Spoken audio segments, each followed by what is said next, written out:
Meanwhile, on Capitol Hill, top Senate Democrats are pushing back on U.S. involvement in the Israel-Iran conflict. 5 lawmakers released a statement saying they, quote, will not rubber stamp military intervention that puts the United States at risk. Meanwhile, a clash could be coming in the Senate as Senator Tim Kaine plans to force a vote on his war powers resolution. CBS News congressional correspondent Caitline Huey-Burns is on Capitol Hill with the very latest on that. All right, Caitline, good to see you. So what are you hearing from Democrats, and how are some lawmakers trying to prevent the United States from getting involved in this conflict?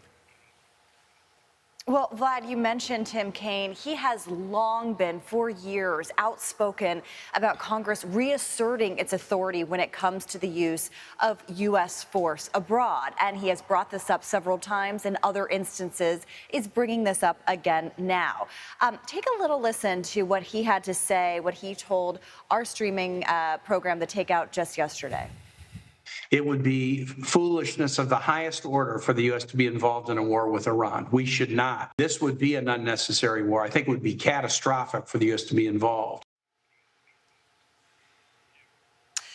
So here's kind of the state of play, Vlad, and it's really fascinating. You actually have a growing bipartisan group of lawmakers on the Senate side and the House side calling for Congress to have some kind of buy-in in this process. But Republican leaders are very hesitant to move forward with a bill because they don't want to undermine the president here. And this is kind of long-standing, Vlad. For the past 20 years, Congress has been reluctant to weigh in on the use of U.S. military force because they are kind of haunted a little bit by that vote on the Iraq war that many of them paid a steep political price for.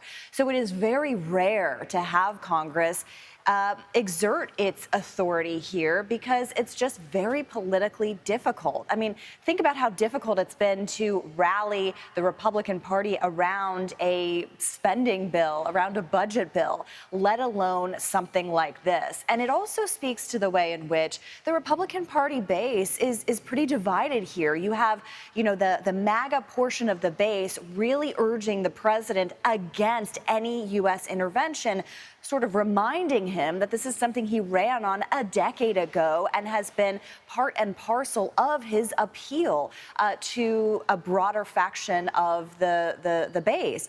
On the other hand, you do have some hawks like Lindsey Graham saying that what needs to be done needs to be done. So the president is being given an array of options from his advisors, but also from lawmakers up here on Capitol Hill. Bottom line, I would be very shocked to see if any of this gets a vote.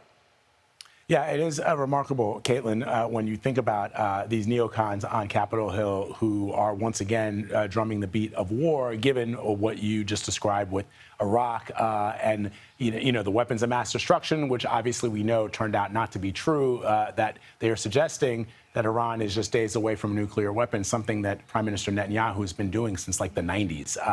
So it's just interesting that they would take this position at this point in time when, as you say, the president of the United States ran on getting America, or keeping at least America, out of foreign entanglements. Really interesting. We'll see how it plays out. Caitline Huey-Burns for us on the Hill this morning. Always good to talk to you, my friend. Thank you.